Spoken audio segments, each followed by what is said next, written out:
ಪೂಜೆ ಮಾಡಿದ್ದಕ್ಕೆ ಇವತ್ತು ನಿಮ್ಗೆ 4 ಪವಾಡ ಆಯ್ತು. ಒಂದು ಹೌದು ಸ್ವಾಮಿ. ಒಂದು ನಿಮ್ಮ ಆರೋಗ್ಯದ ವಿಚಾರದಲ್ಲಿ ಹುಷಾರಾದ್ರಿ. ಎರಡನೇದ್ದು ಒಂದು ಕಾರ್ ತಗೊಂಡ್ರಿ. ಮೂರನೇದ್ದು ನೀವು ಮದುವೆ ಆಯ್ತಲ್ವಾ ನಿಮ್ದು? ಹೌದು. ಮದುವೆ ಆಯ್ತು.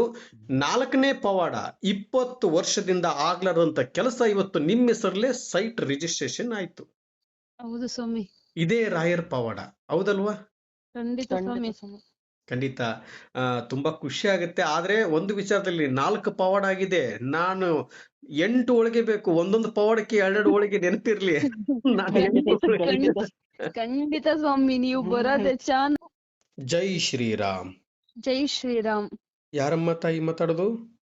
ಕವನ ಅಂತ ಸ್ವಾಮಿ. ನಾವು ಕಡೂರ್ ತಾಲೂಕು, ಚಿಕ್ಕಮಂಗ್ಳೂರ್ ಜಿಲ್ಲೆ, ಅಣಿಗೆರೆಯವರು ಸ್ವಾಮಿ. ಓಕೆ ಅಮ್ಮ, ಹೇಳಮ್ಮ ತಾಯಿ.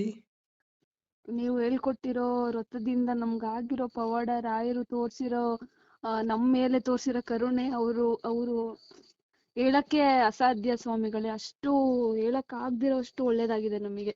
ಓಹೋ, ಅದ್ಭುತ ತಾಯಿ. ಪವಾಡ ಆಗಿದೆಯೇನಮ್ಮ? ತುಂಬಾ ಪವಾಡ ಆಗಿದೆ ಸ್ವಾಮಿ. ಎಂತದು ಅಂತ ಹೇಳಕ್ ಆಗಲ್ಲ, ಅಷ್ಟು ಒಳ್ಳೇದಾಗಿದೆ ನಮಗೆ. ಖಂಡಿತ ಅಮ್ಮ ತಾಯಿ. ಇದೇ ರಾಯರ್ ಪವಾಡ ಅಂತ ಅನ್ನೋದು. 9 ವಾರ ವ್ರತ ಮಾಡಕ್ ಹೇಳಿದ್ರಿ. 9 ವಾರದ ವ್ರತವನ್ನು ನಿಮ್ಗೆ ತಿಳಿಸ್ಕೊಟ್ಟಿದ್ದೀನಿ ಸ್ವಾಮಿ. ತಿಳಿಸ್ಕೊಟ್ಟಿದ್ರಿ ನೀವು. ಅಂದ್ರೆ ಇವು 9 ವಾರ ವ್ರತ ತಿಳಿಸಿದ್ದಕ್ಕೆ ಇವಾಗ ನಿಮ್ಗೆ ಪವಾಡ ಆಗಿದೆ ಅಂತ ಹೇಳ್ತಾ ಇದ್ದೀರಾ? ಖಂಡಿತ ಆಗಿದೆ. ಓಹೋ, ಏನ್ ಪವಾಡ ಸ್ವಾಮಿ? ನಿಮ್ ಪವಾಡ ಕೇಳೋದಕ್ಕೆ ನನಗೆ ಬಹಳ ಆನಂದವಾಗುತ್ತೆ. ಹೇಳ್ ಸ್ವಾಮಿ, ಏನ್ ಪವಾಡ? ನಮ್ಮ ಮದ್ವೆ ಆಯ್ತು ಸ್ವಾಮಿ. ಆಮೇಲೆ ಕಾರ್ ತಗೊಂಡ್ವಿ. ಓಹೋ, ಅಯ್ಯೋ ನನ್ ತಾಯಿ, ಏನಮ್ಮ? ತುಂಬಾ ಸಲ ಫೋನ್ ಟ್ರೈ ಮಾಡಿದ್ವಿ ಸ್ವಾಮಿ, ನಿಮಗೆ ಫೋನೇ ರೀಚ್ ಆಗ್ಲಿಲ್ಲ. ಮದ್ವೆಗೆ ಕರೆಯಕ್ಕೆ. ಓಕೆ ಅಮ್ಮ. ಆಮೇಲೆ ಇವಾಗ ಒಂದು 8 days ಬ್ಯಾಕ್ ಮದ್ವೆ ಆಯ್ತು ನಮ್ದು. ಓಹೋ, ಇವಾಗ್ಲೇ ಆಯ್ತೇನಮ್ಮ ಮದ್ವೆ? ಹೌದು. ಅಯ್ಯೋ ನನ್ ತಾಯಿ. ಅಲ್ಲಮ್ಮ, ಮತ್ತೆ ನಮ್ಗೆ ಏನ್ ಪಾರ್ಟಿ ಹೋಳಿಗೆ ಒಬ್ಬಟ್ಟು ಕೊಡ್ತೀರಾ ಅಂತ ಕಾಯ್ತಾ ಇದ್ದೀನಿ. ಹಾಗಾದ್ರೆ ಒಬ್ಬಟ್ಟಿಲ್ವಾ ನಮ್ಗೆ? ಖಂಡಿತ ಬೆಂಗಳೂರಿಗೆ ಬರ್ತಿದೀವಿ ಸ್ವಾಮಿ. ಅಲ್ಲಮ್ಮ, ಈಗ ಕಾರ್ ತಗೊಂಡ್ರಿ, ಮತ್ತೇನ್ ಪವಾಡ ಅಂದ್ರೆ ಏನೇನ್ ಪವಾಡ ಆಯ್ತು ನನ್ ತಾಯಿ? ಜಮೀನು ನಮ್ಮ ಹೆಸರು ರಿಜಿಸ್ಟ್ರೇಷನ್ ಆಯ್ತು. ಓ, ಜಮೀನು ನಿಮ್ಮ ಹೆಸರಲ್ಲೇ ಆಯ್ತು. ಮತ್ತೆ ಬೇರೆ? ಆಮೇಲೆ ಮದ್ವೆ ಯಾರತ್ರನೂ ಸಾಲ ಮಾಡ್ದಿರ, ಯಾರತ್ರನೂ ಕೈ ಚಾಚ್ದಿರ ಅದ್ದೂರಿಯಾಗಿ ನಡಿಬೇಕು ಅನ್ಕೊಂಡ್ವಿ. ಅಲ್ಲೂ ರಾಯರ್ ಬೃಂದಾವನ ಇತ್ತು. ನಾವು ಮದ್ವೆ ಆಗೋ ಚೌಟ್ರಿಲಿ ಬೃಂದಾವನ ಇತ್ತು. ಅದ್ಭುತ. ಓಕೆ. ರಾಯರ ಆಶೀರ್ವಾದದಿಂದ ಎಲ್ತು ಚೆನ್ನಾಗಿಟ್ಟಿದ್ದಾರೆ. ಆಮೇಲೆ ಮದ್ವೆನೂ ಚೆನ್ನಾಗಾಯ್ತು. ಕಾರು ತಗೊಂಡ್ವಿ. ಮಂತ್ರಾಲಯಕ್ಕೆ ಹೋದಾಗ ಅನ್ಕೊಂಡ್ ಬಂದಿದ್ವಿ, ನೆಕ್ಸ್ಟ್ ಸಲ ಬರುವಾಗ ಕಾರಲ್ಲೇ ಬರ್ಬೇಕು ಸ್ವಾಮಿ ಅಂತ ರಾಯರಿಗೆ ಹೇಳ್ಕೊಂಡ್ ಬಂದಿದ್ವಿ. ಜನವರಿಗೆ ಹೋಗ್ತೀನಿ ಹೊಸ ವರ್ಷಕ್ಕೆ. ಓಹೋ, ಅದ್ಭುತ ಸ್ವಾಮಿ. ಅಲ್ಲ ಸ್ವಾಮಿ, ಇದೆಂತದು ಅದ್ಭುತ ಪವಾಡ ನಿಮ್ದು. 9 ವಾರ ವ್ರತ ಮಾಡಿದ್ದಕ್ಕೆ ಇವತ್ತು ಗುರು ರಾಘವೇಂದ್ರ ಸ್ವಾಮಿ ಅವರು ನಿಮಗೆ ಪವಾಡ ಮಾಡಿದ್ರು ಅಲ್ವಾ? ನಂಬಿಕೆ ಇರ್ಬೇಕು. ಜಮೀನು ನಮ್ಮ ಹೆಸರಲ್ಲಿ ಆಗಿರ್ಲಿಲ್ಲ ಸ್ವಾಮಿ, ಇವಾಗ ಜಮೀನು ಹೆಸರಲ್ಲಿ ಆಗಿದೆ. ಎಷ್ಟು ವರ್ಷದಿಂದ ಆಗಿದ್ದಿಲ್ಲ ತಾಯಿ? 20 ವರ್ಷದಿಂದ ಜಮೀನು ನಮ್ಮ ಹೆಸರಲ್ಲಿ ಆಗಿರ್ಲಿಲ್ಲ. ಇವಾಗ ರಾಯರು ಪೂಜೆ ಮಾಡ್ದಾಗಿಂದಾನು ನಮಗ್ ತುಂಬಾ ಅಂದ್ರೆ ತುಂಬಾನೇ ಒಳ್ಳೇದಾಗಿದೆ. ನಮ್ಮ ಹೆಸರಲ್ಲಿ ರಿಜಿಸ್ಟ್ರೇಷನ್ ಆಯ್ತು. ಅಲ್ಲ, ಇವಾಗ ನಿಮ್ಗೆ 9 ವಾರದ ವ್ರತವನ್ನು ತಿಳಿಸ್ಕೊಟ್ಟಿದ್ದೆ ಅಲ್ವಾ? ನೀವು 9 ವಾರ ವ್ರತವನ್ನು ಮಾಡಿದ್ದಕ್ಕೆ ಇವತ್ತು ನೀವು ನಿಮ್ಮ ಆಸ್ತಿಯನ್ನು ಪಡ್ಕೊಂಡ್ರಿ. 1. ಅದಾದ್ಮೇಲೆ ಮತ್ತೆ ನೀವು ಕಾರ್ ತಗೊಂಡ್ರಿ. 2. ಅದಾದ್ಮೇಲೆ ಮತ್ತೆ ನಿಮ್ಮ ಮದುವೆ ಅಂತೂ ಅದ್ದೂರಿಯಾಗಿ ಮದುವೆ ಆಯ್ತು. ಇದು ಅದ್ಭುತವಾಗಿ 3 ಪವಾಡಗಳನ್ನು ಮಾಡಿದ್ದಾರೆ ರಾಯರು. ಹೌದು ಸ್ವಾಮಿಗಳೇ. ಆಮೇಲೆ ನನ್ನ ಹೆಲ್ತ್ ಫುಲ್ ಕ್ರಿಟಿಕಲ್ ಆಗಿತ್ತು. ಇವಾಗ ಎಷ್ಟು ಚೆನ್ನಾಗಿದೆ ಅಂತಂದ್ರೆ, ರಾಯರ ಹೆಸರು ಹೇಳಿದ ತಕ್ಷಣನೇ ಸಾಕು ನನ್ಗೆ ಅಷ್ಟು ನೆಮ್ಮದಿ ಆಗೋಗುತ್ತೆ. ಪ್ರತಿ ನಿಮಿಷನೂ ರಾಯರ್ ಸ್ಮರಣೆ ಮಾಡ್ದಿರ ನಾವ್ ಇರಲ್ಲ ಸ್ವಾಮಿ. ಖಂಡಿತ ನನ್ ತಾಯಿ. ಗುರು ರಾಘವೇಂದ್ರ ಸ್ವಾಮಿ ಅವರು ಬೃಂದಾವನದಲ್ಲಿ ಜೀವಂತವಾಗಿ ಕುಳಿತಿದ್ದಾರೆ. ಹೌದು ಸ್ವಾಮಿ. ಆಮೇಲೆ ಬರೀ ಅಷ್ಟೇ ಸೀಮಿತ ಆಗಿಲ್ಲ, ಬರೀ 9 ವಾರ ಅಷ್ಟೇ ಸೀಮಿತ ಆಗಿಲ್ಲ ಸ್ವಾಮಿ.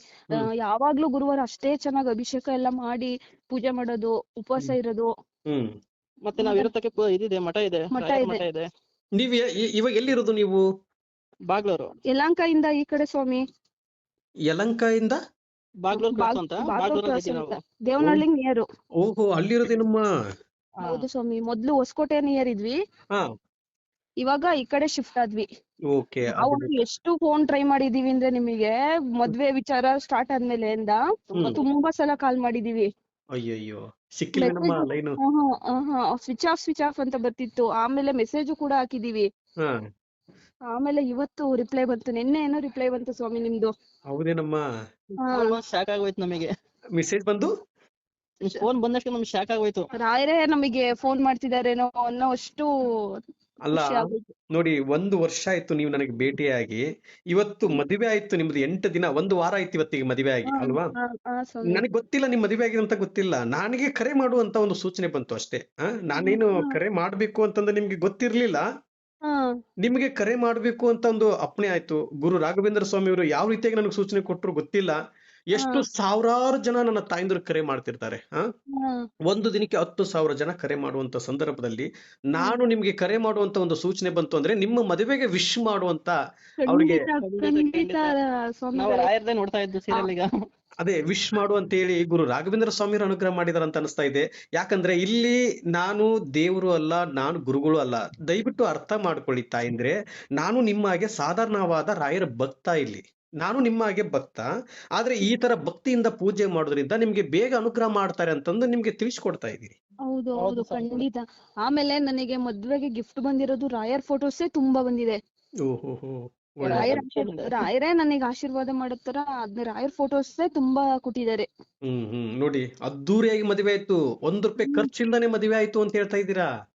ಯಾರ ಹತ್ರನೂ ಸಾಲ ಸಾಲ ಮಾಡ್ಬಾರ್ದು. ಮಾಡಿಲ್ಲ. ಅದೇ ಇವಾಗ ಯಾರ ಹತ್ರನು 1 ರೂಪಾಯಿ ಸಾಲ ಮಾಡಲ್ದ ನಿಮ್ಮ ದುಡ್ಡಲ್ಲಿ ನೀವು ಮದ್ವೆ ಮಾಡ್ಕೊಂಡಿದ್ದೀರ ಅಂದ್ರೆ ಇದೆಷ್ಟು ಅದ್ಭುತ ನನ್ನ ತಾಯಿ. ಖಂಡಿತ ಖಂಡಿತ ಸ್ವಾಮಿಗಳೇ. ನೋಡಿ, ಅದಕ್ಕೆ ಹೇಳ್ತಾ ಇರೋದು ಮನುಷ್ಯರ ಪಾದ ಹಿಡಿಬೇಡಿ ನನ್ನ ತಾಯಿಂದ್ರೆ. ಅಣ್ಣ ತಮ್ಮಂದಿರೇ, ದಯವಿಟ್ಟು ಅರ್ಥ ಮಾಡ್ಕೊಳ್ಳಿ. ಮನುಷ್ಯರ ಪಾದ ಹಿಡಿಬೇಡಿ, ಗುರುಗಳ ಪಾದ ಹಿಡಿರಿ. ಗುರು ರಾಘವೇಂದ್ರ ಸ್ವಾಮಿ ಅವರ ಪಾದ ಹಿಡಿದು ಬಿಟ್ರೆ ನೀವು ಅಂದುಕೊಂಡಿದ್ದ ಕೆಲಸ ಎಲ್ಲ ಯಶಸ್ವಿ ಆಗತ್ತೆ. ಇವತ್ತು ಎಷ್ಟು ಜನಗಳು ತಾಯಿಂದಿರು ಅಣ್ಣ ತಮ್ಮಂದಿರು ಕರೆ ಮುಖಾಂತರ ತಿಳಿಸ್ತಾ ಇರ್ತಾರೆ, ನಾನು ಅಷ್ಟು ದುಡ್ಡು ಕಳ್ಕೊಂಡೆ, ಇಷ್ಟು ದುಡ್ಡು ಕಳ್ಕೊಂಡೆ ಅಂತ ಹೇಳ್ತಾರೆ. ಅಷ್ಟು ದುಡ್ಡು ಯಾಕೆ ನೀವು ಕೊಟ್ಟು ಕಳ್ಕೊಂತೀರಾ? ಅಷ್ಟು ದುಡ್ಡು ಯಾಕೆ ಕೊಡ್ತೀರಾ? ನೀವು ಎಲ್ಪ್ ಮಾಡು ಒಂದು ಇತ್ತು ಅಂದ್ರೆ ಎಲ್ಪ್ ಮಾಡಿ, ಒಂದು 5,000 ಮಾಡಿ, 10,000 ಮಾಡಿ, 20,000 ಮಾಡಿ, ಲಕ್ಷ ಗಂಟ್ಲೆ ದುಡ್ಡು ಕಳ್ಕೊಂಡ್ರೆ ನನಗೆ ಎಷ್ಟು ಜನಗಳು ತಾಯಂದ್ರು ಫೋನ್ ಮಾಡ್ತಾರೆ. ನೆಕ್ಸ್ಟ್ ರಿಟರ್ನ್ ಅವ್ರಿಗೆ ಕರೆ ಮಾಡಿದ್ರೆ ಅವರು ಇಲ್ಲಪ್ಪ ತೀರು ಹೋಗ್ಬಿಟ್ರು ಅಂತ ಹೇಳ್ತಾರೆ. ಎಷ್ಟು ಜನಗಳು ತಾಯಂದ್ರು ನನಗೆ ಕರೆ ಮಾಡಿದ್ದಾರೆ. ಅದು ಯಾವ್ದೋ ಆನ್ಲೈನ್ ಗೇಮ್ ಮಾಡ್ತಾರಂತೆ. ದಯವಿಟ್ಟು ಯಾವ್ದಮ್ಮ ಅದು ಟ್ರೇಡಿಂಗ್ ಏನದು ಶೇರ್ ಮಾರ್ಕೆಟ್, ಇದೆಲ್ಲ ದುಡ್ಡು ಮಾಡಿ ಒಂದು ತಾಯಿ 35 ಲಕ್ಷ ಕಳ್ಕೊಂಡಿದ್ದಾಳೆ. ನನಗೆ ಆ ತಾಯಿದು ಒಂದು ಚೆಕ್ ಮಾಡಿದಾಗ ಸಾವು ತುಂಬಾ ಹತ್ರ. ಆ ತಾಯಿ ಯಾಕೋ ಗೊತ್ತಿಲ್ಲ, ರಿಟರ್ನ್ ನನಗೆ ಆ ತಾಯಿಗೆ ಫೋನ್ ಮಾಡ್ಬೇಕು ಅಂತ ಮಾಡಿದೆ. ನಾನು ಈ ತರ ದುಡ್ಡು ಕಳ್ಕೊಂಡಿದ್ದೀನಿ, ನನಗೆ ಹಿಂತಿರುಗಿಸು ತಂದೆ, ನಾನು ಏನ್ ಪೂಜೆ ಮಾಡ್ಲಿ ಅಂತ ಕೇಳಿದ್ರು. ಅದಕ್ಕೆ ಕೈ ಜಾರಿ ಹೋದ ಮೇಲೆ ಅದು ಸಿಗುವುದು ಬಹಳ ಕಷ್ಟ ನನ್ನ ತಾಯಿ. ಆ ತಾಯಿ ಏನ್ ಮಾಡಿದ್ರು ಅಂದ್ರೆ, ಆ ಸಂದರ್ಭದಲ್ಲಿ ನಾನು ಕೇಳಿದೆ ಈ ತರದಲ್ಲಿ ಪೂಜೆ ಮಾಡು ಅಂದೆ. ನೆಕ್ಸ್ಟ್ 4-5ನೇ ವಾರದಲ್ಲಿ ಫೋನ್ ಮಾಡಿದೆ, ಆ ತಾಯಿ ಅಲ್ಲೇ ತೀರ್ ಹೋಗ್ಬಿಟ್ಟಿದ್ರು. ಅದಕ್ಕೆ ದುಡ್ಡು ಕಳ್ಕೊಂಡು ಬೇರೆಯವ್ರ ಹತ್ರ ಸಾಲ ಮಾಡ್ಕೊಂಡು ದುಡ್ಡು ಕಳ್ಕೊಂಡು ಈ ಟ್ರೇಡಿಂಗ್ ಅನ್ನೋದು ಗೇಮು ಅದನ್ನ ಆಡಕ್ ಹೋಗ್ಬೇಡಿ ಅಂತ ಈ ಧ್ವನಿ ಮುಖಾಂತರ ತಿಳಿಸ್ತಾ ಇದ್ದೀನಿ. ಯಾಕಂದ್ರೆ ಮನಃಶಾಂತಿ ನೆಮ್ಮದಿ ಇರ್ಬೇಕು. ಮನಃಶಾಂತಿ ನೆಮ್ಮದಿ ಇಲ್ಲ ಅಂತಂದ್ರೆ ನಾವು ಏನ್ ಪ್ರಯೋಜನ ಇಲ್ಲ ತಾಯಿ. ಅದಕ್ಕೆ ಸಾಲ ಮಾಡಬಾರ್ದು, ಇನ್ನೊಬ್ರು ತಲೆ ಹಿಡಿಬಾರ್ದು, ಇನ್ನೊಬ್ರು ತಲೆ ಹೊಡಿಬಾರ್ದು. ಒಂದು 4 ಜನಕ್ಕೆ ಒಳ್ಳೇದಾಗ್ಲಿ ಅಂತ ಬಯಸೋಣ ನಾವು. ಒಂದು 4 ಜನಕ್ಕೆ ಒಳ್ಳೇದಾಗ್ಲಿ ಅಂತ ಬಯಸಿದ್ವಿ ಅಂದ್ರೆ ಭಗವಂತ ನಮ್ಮನ್ನ ಮೆಚ್ತಾರಲ್ಲೇ. ಆದ್ರೆ ಪ್ರತಿಯೊಂದು ನಾವ್ ಏನ್ ಕೆಲಸ ಮಾಡ್ತಾ ಇರ್ತೀವಿ ಅದೆಲ್ಲ ಕೌಂಟ್ ಆಗ್ತಾ ಇರುತ್ತೆ ಅಲ್ಲಿ ಮೇಲೆ. ಅದಕ್ಕೆ ಖಂಡಿತ ನನಗೆ ಬಹಳ ಖುಷಿ ಆಯ್ತು ನನ್ನ ತಾಯಿ. ನಿಮ್ಮ ಮದುವೆಗೆ ಬರುವುದಕ್ಕೆ ನನಗೆ ಆಗ್ಲಿಲ್ಲ. ನಿಮ್ಮ ಮದುವೆಗೆ ನಾನು ಇಲ್ಲೇ ವಿಶ್ ಮಾಡ್ತೀನಿ. ಖಂಡಿತ ಇನ್ನೊಂದು ಸಿಹಿ ಸುದ್ದಿ ಒಟ್ಟಿಗೆ ನಿಮ್ಮ ಮನೆಗೆ ಬರ್ತೀನಿ. ಸಿಹಿ ಸುದ್ದಿ ಅಂದ್ರೆ ನನಗೆ ಒಂದ್ ಆಸೆ ಸ್ವಾಮಿ, ನಿಮ್ಮನ್ನ ನಮ್ಮೂರಿಗೆ ಕರ್ಕೊಂಡ್ ಬರ್ಬೇಕು ಅಂತ. ಯಾವಾಗ ಬರ್ತೀರಾ ಸ್ವಾಮಿ? ಯಾವ ಊರಮ್ಮ? ಕಡೂರ್ ಹತ್ರ ಅಣೆಗೆರೆ ಅಂತ. ಕಡೂರ್ ಅಂತ ಅಲ್ಲಿ? ಅಯ್ಯೋ, ಕಡೂರು ಸುಮಾರು ಜನ ಕರೆ ಮಾಡ್ತಿರ್ತಾರೆ. ತುಮಕೂರು, ಚಿತ್ತೂರಿಂದ ನಮ್ಮ ಖಂಡಿತ ಬರ್ತೀನಿ ತಾಯಿ, ಬರ್ತೀನಿ. ಆದ್ರೆ ಒಂದು ವಿಚಾರದಲ್ಲಿ ನಿಮ್ಗೆ ಅತಿ ಶೀಘ್ರದಲ್ಲಿ ಸಿಹಿ ಸುದ್ದಿಯನ್ನು ನಾನು ಒಟ್ಟಿಗೆ ಹಂಚುವಂತೀರ ತಾಯಿ. ಆದಷ್ಟು ಬೇಗ ರಾಧೆನೇ ಬರ್ಲಿ ಅಥವಾ ಕೃಷ್ಣನೇ ಬರ್ಲಿ, ಯಾವ್ದು ಬಂದ್ರು ಸ್ವೀಕರಿಸ್ಕೊಳ್ಳಿ ತಾಯಿ. ರಾಧೆ ಬಂದ್ರೆ ಮಹಾಲಕ್ಷ್ಮಿ ತರ, ಗಂಡು ಮಗು ಬಂದ್ರೆ ಕೃಷ್ಣ ಬಂದ ಅಂತ ಅರ್ಥ. ನನಗೆ ಅವತ್ತಿನ ದಿನದಲ್ಲಿ 2 ಹೋಳಿಗೆ ಎಕ್ಸ್ಟ್ರಾ ತಿಂದು ಬರ್ತೀನಿ ನಿಮ್ ಮನೆಗೆ ನಾನು. ಖಂಡಿತ ಸ್ವಾಮಿ. ಮತ್ತೆ ನಮ್ಮ ಮಾವಂಗೆ ಇದ್ದಕ್ಕಿದ್ದಂಗೆ ಅಮಾವಾಸ್ಯೆಯಿಂದ ಫುಲ್ಲು ಬೆನ್ನು ಎದ್ದಳಕ್ಕೆ ಆಗ್ತಿಲ್ಲ ಸ್ವಾಮಿ. ಆ ತರ ಆಗ್ಬಿಟ್ಟಿದೆ ನಮ್ಮ ಮನೆಯವ್ರ ಅಪ್ಪಾಜಿಗೆ. ಅದೇನು ಅಂತ ಗೊತ್ತಾಗ್ತಿಲ್ಲ. ಇದ್ದಕ್ಕಿದ್ದಂಗೆ ಈಗಲ್ಲ ಈ ಅಮಾವಾಸ್ಯೆಗೆ 1 ಮಂತ್ ಆಯ್ತು, ಅದು ಸರಿನೇ ಆಗ್ತಿಲ್ಲ. ಯಾವ ಹಾಸ್ಪಿಟಲ್ಗಳಿಗೆ ಹೋದ್ರು ಸರಿ ಹೋಗ್ತಿಲ್ಲ, ಎಲ್ಲೋದ್ರು ಸರಿ ಹೋಗ್ತಿಲ್ಲ. ಎದ್ದಳಕ್ಕೆ ಬರ್ತಿಲ್ಲ ಅವರಿಗೆ. ಚೆನ್ನಾಗಿ ಚಿಂತಿಸಬೇಡಿ, ಅದಕ್ಕೂ ಚಿಂತಿಸಬೇಡಿ. ನಮ್ ಜೊತೆ ಅದಕ್ಕೆ ಹೇಳಿದಾರೆ ರಾಯರು, ನಮ್ಗೆ ಏನೇ ಒಂದು ನೋವಿದ್ರು, ಏನೇ ಒಂದು ತೊಂದರೆ ಕಷ್ಟಗಳಿದ್ರು ನನ್ನ ಜೊತೆ ರಾಯರಿದ್ದಾರೆ ಅಂತ ನಿಮ್ಮ ಧ್ವನಿ ಮುಖಾಂತರದಲ್ಲಿ ನನ್ನ ಹೆಸರನ್ನು ಕೂಗಿ ಹೇಳಿ, ನಾನು ಸದಾ ನಿಮ್ ಜೊತೆ ಇರ್ತೀನಿ ಅಂತ ಹೇಳಿದ್ದಾರೆ. ಆಯ್ತು, ನೀವು ಚಿಂತಿಸಬೇಡಿ. ಅದಕ್ಕೂ ಒಂದು ವ್ರತವನ್ನು ಹೇಳ್ಕೊಡ್ತೀನಿ. ನಿಮ್ಮ ಮಾವನರಿಗೋಸ್ಕರ ಪೂಜೆ ಮಾಡೋಣ ತಾಯಿ. ಅದ್ಭುತವಾಗಿ ನಿಮ್ಗೆ ಪವಾಡ ಆಗುತ್ತೆ. ಅರ್ಥ ಆಯ್ತಮ್ಮ? ಇಲ್ಲಿ ನಾವು ಮನುಷ್ಯರ ಪಾದ ಹೇಳ್ತಾ ಇದೀನಿ, ಪ್ರತಿ ಒಂದೊಂದು ವಿಡಿಯೋದಲ್ಲಿ ಹೇಳ್ತಾ ಇರ್ತೀನಿ. ಇಲ್ಲಿ ನಾನು ಮನುಷ್ಯನೇ, ನಾನು ದೇವರು ಅಲ್ಲ, ಗುರುಗಳು ಅಲ್ಲ, ಅರ್ಥ ಮಾಡ್ಕೊಳ್ಳಿ. ನಾನು ನಿಮ್ಮಾಗೆ ಮನುಷ್ಯನೇ, ಮನುಷ್ಯರ ಪಾದ ಹಿಡಿಬೇಡಿ. ಅರ್ಥ ಆಯ್ತಮ್ಮ? ಇಲ್ಲಿ ನಾನು ಒಬ್ಬ ಮನುಷ್ಯ ಆಗಿದ್ರಿಂದ ಹೇಳ್ತಾ ಇದ್ದೀನಿ. ಅರ್ಥ ಆಯ್ತಮ್ಮ? ಆದ್ರೆ ಗುರುಗಳ ಪಾದ ಹಿಡಿದ್ರೆ ನಿಮಗೆ ಯಾವತ್ತೂ ಮೋಸ ಆಗಲ್ಲ. ಹೌದು ಸ್ವಾಮಿಗಳೇ. ನಿಮ್ಗೆ ಯಾವತ್ತೂ ಮೋಸ ಆಗಲ್ಲ. ನೀವೇನ್ ಭಕ್ತಿಯಿಂದ ಪೂಜೆ ಮಾಡಿದ್ದಕ್ಕೆ ಅದಕ್ಕೆ ಫಲ ಸಿಕ್ಕೇ ಸಿಗುತ್ತೆ. ಖಂಡಿತ ತಾಳ್ಮೆ ಸ್ವಾಮಿ. ಇರ್ಬೇಕು, ತಾಳ್ಮೆ ಇರ್ಬೇಕು. ತಾಳ್ಮೆ ಒಂದು ನಿಮ್ಮಲ್ಲಿ ಇತ್ತು ಅಂದ್ರೆ ನೀವು ಮುಟ್ಟಿದ್ದೆಲ್ಲ ಚಿನ್ನ ಆಗತ್ತೆ. ಇವತ್ತು ನೋಡಿ, 1 ವರ್ಷದ ಹಿಂದ್ಗಡೆ ನನಗ ಭೇಟಿಯಾಗಿದ್ರಿ, 1 ವರ್ಷದಿಂದ ನನಗ ಭೇಟಿಯಾಗಿ ಇವತ್ತಿನ ದಿನದಲ್ಲಿ ನೀವಿಬ್ರು ಗಂಡ ಹೆಂಡತಿ ದಂಪತಿಗಳು ಇವತ್ತು ಮಂತ್ರಾಲಯಕ್ಕೆ ಹೋಗಿದ್ರಿ ನಮ್ಮ? ಹೋಗಿದ್ವಿ ಸ್ವಾಮಿ. ಅಲ್ಲೇ 3 ಟೈಮ್ ಹೋಗಿದೀವಿ. ಅಲ್ಲ, ಮದುವೆ ಆದ್ಮೇಲೆ ಹೋಗಿದ್ರಿ ನಮ್ಮ? ಇಲ್ಲ ಸ್ವಾಮಿ, ಇವಾಗ ನೆಕ್ಸ್ಟ್ ಮಂತ್ ಹೋಗೋ ಇದ್ರಲ್ಲಿದೆ. ಇದೇ ನಾನು ಕೇಳ್ತಾ ಇರೋದು. ಅವಾಗ ಹೋಗಿದ್ದೀರಾ? ಇವಾಗ ದಂಪತಿಗಳು ಗಂಡ ಹೆಂಡತಿ ಹೋಗಿ ಬನ್ನಿ, ಆಶೀರ್ವಾದ ಮಾಡಿ ಕಳಿಸ್ತಾರೆ ರಾಯರು ನಿಮಗೆ. ಅಲ್ಲಿ ದೊಡ್ಡ ದೊಡ್ಡ ಗುರುಗಳು ಇರ್ತಾರೆ, ಅವ್ರ ಗುರುಗಳ ಕಡೆಯಿಂದ ನೀವು ಒಂದು ಆಶೀರ್ವಾದ ತಗೊಂಡ್ ಬನ್ನಿ. ಖಂಡಿತ ಸ್ವಾಮಿ. ಅದಕ್ಕೆ ನಾನು ಆದಷ್ಟು ಬೇಗ ನಿಮ್ಮ ಮನೆಗೆ ಬರುವಷ್ಟು ಪ್ರಯತ್ನ ಪಡ್ತೀನಿ ನನ್ನ ತಾಯಿ. ಖಂಡಿತ ಸ್ವಾಮಿ, ಬನ್ನಿ ಸ್ವಾಮಿ. ನಿಮ್ ಬರುವಿಕೆಗೋಸ್ಕರ ಕಾಯ್ತಾ ಇದ್ದೀವಿ ನಾವು. ಖಂಡಿತ ನನ್ನ ತಾಯಿ. ಒಂದು ವಿಚಾರದಲ್ಲಿ ನೋಡಿ, ನಾನು ಇವತ್ತು ನಿಮಗೆ ಗುರು ರಾಘವೇಂದ್ರ ಸ್ವಾಮಿ ಅವರಿಗೆ ಭಕ್ತಿಯಿಂದ ವ್ರತವನ್ನು ತಿಳಿಸಿಕೊಟ್ಟಿದ್ದಕ್ಕೆ, ಭಕ್ತಿಯಿಂದ ಪೂಜೆ ಮಾಡಿದ್ದಕ್ಕೆ ಇವತ್ತು ನಿಮಗೆ 4 ಪವಾಡ ಆಯ್ತು.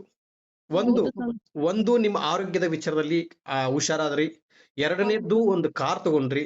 3ನೇದ್ದು ನೀವು ಮದುವೆ ಆಯ್ತಲ್ವಾ ನಿಮ್ದು? ಮದುವೆ ಆಯ್ತು. 4ನೇ ಪವಾಡ, 20 ವರ್ಷದಿಂದ ಆಗ್ಲಾರಂತ ಕೆಲಸ ಇವತ್ತು ನಿಮ್ಮ ಹೆಸರಲ್ಲೇ ಸೈಟ್ ರಿಜಿಸ್ಟ್ರೇಷನ್ ಆಯ್ತು. ಹೌದು ಸ್ವಾಮಿ. ಇದೇ ರಾಯರ್ ಪವಾಡ, ಹೌದಲ್ವಾ? ಖಂಡಿತ ಸ್ವಾಮಿ. ಖಂಡಿತ. ತುಂಬಾ ಖುಷಿ ಆಗುತ್ತೆ. ಆದ್ರೆ ಒಂದು ವಿಚಾರದಲ್ಲಿ 4 ಪವಾಡ ಆಗಿದೆ. ನಾನು 8 ಒಳಗೆ ಬೇಕು. ಒಂದೊಂದು ಪವಾಡಕ್ಕೆ 2 ಒಳಗೆ ನೆನಪಿರ್ಲಿ. ಖಂಡಿತ ಸ್ವಾಮಿ. ನೀವು ಬರೋದೆಚ್ಚ, ನಾವು ಇದ್ ಮಾಡೋದೆಚ್ಚ ಸ್ವಾಮಿಗಳೇ. ಖಂಡಿತ ಬನ್ನಿ ಸ್ವಾಮಿಗಳೇ. ಆಯ್ತಮ್ಮ, ಒಳ್ಳೇದಾಗ್ಲಿ. ತುಂಬಾ ಖುಷಿ ಆಯ್ತು ನಿಮ್ ಒಟ್ಟಿಗೆ ಮಾತಾಡಿದ್ದಕ್ಕೆ. ಆದ್ರೆ ಆದಷ್ಟು ಬೇಗ ಮಂತ್ರಾಲಯಕ್ಕೆ ಹೋಗಿ ಬನ್ನಿ. ನೀವ್ ಎಷ್ಟು ಸತಿ ಹೋದ್ರು ಅಲ್ಲಿ ನಾವು ಮೊದಲನೇ ಸಲ ಹೋಗ್ತಾ ಇದೀವಿ ಅಂತಾನೆ ಕೌಂಟ್ ಮಾಡ್ಬೇಕು. ನಾನು 10 ಸಲ ಹೋದೆ, 20 ಸಲ ಹೋದೆ, ಅದೆಲ್ಲ ಲೆಕ್ಕ ಬೇಡ. ತಂದೆ ಇವತ್ತು ಫಸ್ಟ್ನೇ ಟೈಮ್ ನಿಮ್ಮ ಹತ್ರ ಬರ್ತಾ ಇದೀನಿ. ರಾಯರಲ್ಲಿ ಕೇಳ್ಕೋಬೇಕು ಒಂದು ಮಾತು. ಏನ್ ಕೇಳ್ಕೋಬೇಕು? ತಂದೆ, ನಾನ್ ನಿಮ್ಮಲ್ಲಿ ಏನು ಕೇಳಲ್ಲ ತಂದೆ. ನಿಮ್ಮ ಕಣ್ಣಿನ ನೋಟ, ನಿಮ್ಮ ಕಣ್ಣಿನ ದೃಷ್ಟಿ ನನ್ನ ಮೇಲೆ ಒಂದ್ಸಲ ಆಡಿಸ್ಬಿಡಿ ಸಾಕು. ನೀವೊಬ್ರು ನನ್ನ ಜೊತೆ ಇದ್ಬಿಡಿ ಸಾಕು ಅಂತ ಹೇಳಿದ್ರೆ ಭಗವಂತನೇ ನಿಮ್ಮ ಒಟ್ಟಿಗೆ ಇದ್ಬಿಟ್ರಿ ಇನ್ನೇನಮ್ಮ ಬೇಕು ನಿಮಗೆ? ಹೌದು ಸ್ವಾಮಿ. ರಾಯರು ನಿಮ್ಮ ಜೊತೆ ಇದ್ಬಿಟ್ರಿ ಇನ್ನೇನ್ ಬೇಕು? ನನಗೆ ಆಸ್ತಿ ಕೊಡಿ, ಅಂತಸ್ತು ಕೊಡಿ, ಬಂಗ್ಲೆ ಕೊಡಿ, ಕಾರ್ ಕೊಡಿ, ಬೇಡ. ನೀವೊಬ್ರು ನನ್ನ ಜೊತೆ ಇದ್ಬಿಟ್ರೆ ನಾನು ಸದಾ, ನೀವೊಬ್ರು ನನ್ನ ಜೊತೆ ಇದ್ರೆ ಎಲ್ಲ ಇಡೀ ಪ್ರಪಂಚನೇ ನಿಮ್ದಾಗ್ಬಿಟ್ಟಿರುತ್ತೆ. ಹೌದು ಸ್ವಾಮಿ. ಅದಕ್ಕೆ ತುಂಬಾ ಖುಷಿ ಆಯ್ತು. ಆದಷ್ಟು ಬೇಗ ನಿಮ್ಮ ಮನೆಗೂ ಬರ್ತೀನಿ ತಾಯಿ. ನಿಮ್ಮನ್ನ ನೋಡ್ಬೇಕು ಅನ್ನೋದು ಆಸೆ ತಾಯಿ. ನಿಮ್ಮ ಯಜಮಾನ್ರನ್ನ, ನಿಮ್ಮನ್ನ ನೋಡ್ಬೇಕು ಅನ್ನೋದು ಆಸೆ. ನಿಮ್ ಕೈಯಿಂದ ಒಂದು ಒಳಗೆ ತಿನ್ಬೇಕು ಅನ್ನೋದು ನನ್ನ ಆಸೆ. ಖಂಡಿತ ಬನ್ನಿ ಸ್ವಾಮಿ. ಖಂಡಿತ ಬನ್ನಿ ಸ್ವಾಮಿ. ಆಯ್ತಮ್ಮ, ಒಳ್ಳೇದಾಗ್ಲಿ. ಇನ್ನು ಹೆಚ್ಚಿನ ರೀತಿಗೆ ನಿಮ್ಗೆ ಅನುಗ್ರಹ ಆಗ್ಲಿ ಅಂತೇಳಿ ಗುರು ರಾಘವೇಂದ್ರ ಸ್ವಾಮಿ ಅವರ ಪಾದವನ್ನು ಹಿಡಿದು ನಾನು ಕೇಳ್ತಾ ಇದ್ದೀನಿ ನನ್ನ ತಾಯಿ. ಪೂಜ್ಯಾಯ ರಾಘವೇಂದ್ರಾಯ ಸತ್ಯ ಧರ್ಮ ರಥಾಯ ಚ ಭಜತಾಂ ಕಲ್ಪವೃಕ್ಷಾಯ ನಮತಾಂ ಕಾಮಧೇನುವೆ. ರಾಯರಿದ್ದಾರೆ, ರಾಯರಿದ್ದಾರೆ, ರಾಯರಿದ್ದಾರೆ. ಜೈ ಶ್ರೀರಾಮ್, ಜೈ ಜೈ ಶ್ರೀರಾಮ್. ಎಲ್ಲರಿಗೂ ಒಳ್ಳೇದಾಗ್ಲಿ.